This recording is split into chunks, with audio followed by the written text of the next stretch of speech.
The GOP presidential field is now down to 7. Late Sunday night, South Carolina Senator Tim Scott announced that he was suspending his bid for president. Scott lagged far behind the frontrunner, former President Donald Trump, and failed to crack double digits in the polls. CBS News political director Fin Gómez joins us now. And Fin, I understand you have some new reporting about how this all went down. What can you tell us? As we saw yesterday, that Senator Scott did announce that he was suspending his campaign, dropping out of the race, taking his surprise. Even some senior staffers were taken aback because they were not expecting it. One said that they were shocked that he announced it. How is it that they didn't know? They didn't know. I mean, look, he's been low in the polls, like 4% nationally in our latest poll. But, he still had money. There was no talk of it within the campaign, so it shocked them. They didn't see it coming. So it was unexpected. But since then, what CBS has learned through a source familiar with the calls that Scott has received some phone calls from who? What do you think, Nicole? From several of his former rivals, including Donald Trump, Ron DeSantis, Nikki Haley, who texted the fellow South Carolinian, as well as some others, including Chris Christie, who have reached out to the senator. There was no talk of an endorsement in these discussions, according to the source. However, he is essentially keeping his powder dry. I mean, why isn't he going to make an endorsement, at least for now? He seemed to indicate that last night.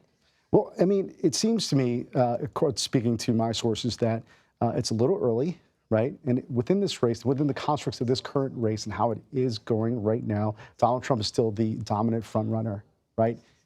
If he endorses someone else and they don't do very well in Iowa, which is the Iowa caucus are 62 days away from today, it's sort of like not really a worthwhile endorsement. So in some parts of the Republican Party, he is being discussed as a potential VP shortlister if Donald Trump does become the nominee. So that is an interesting thing that we should continue watching. But I think, it took many in the field by surprise.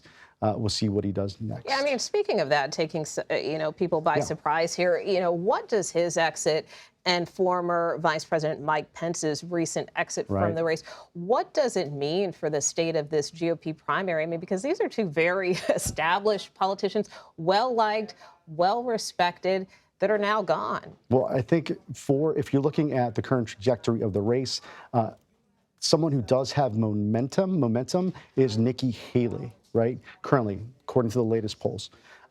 There's hope within the Haley camp that some of the Scott endorsements, some of the Scott support, including that donor base, which they share the same donor base, and some of that establishment wing of the Pence supporters goes to Haley.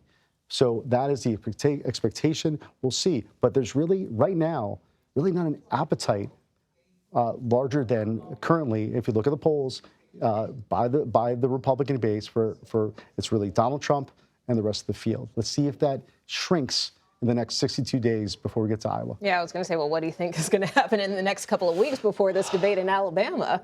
Right, and that's the thing. Part of it is that he barely made the stage, Scott barely made the stage in Miami, right? There was some criticism from the DeSantis camp saying that the RNC sort of changed the criteria so he can make the stage. So it was unlikely that he was going to make the Alabama debate because it's a higher threshold. So now it's a smaller field. Of those 7 that we named earlier in the show, only 5 of them would have made the stage. So we're looking, it's going to be a little bit stricter now. Let's see, it's going to be a shorter field. Donald Trump is still not going to show up, according to sources who tell CBS. So will it matter? A lot of people in the Republican Party are asking that question. All right, Fin Gómez, thank you so much, as always, for being with us.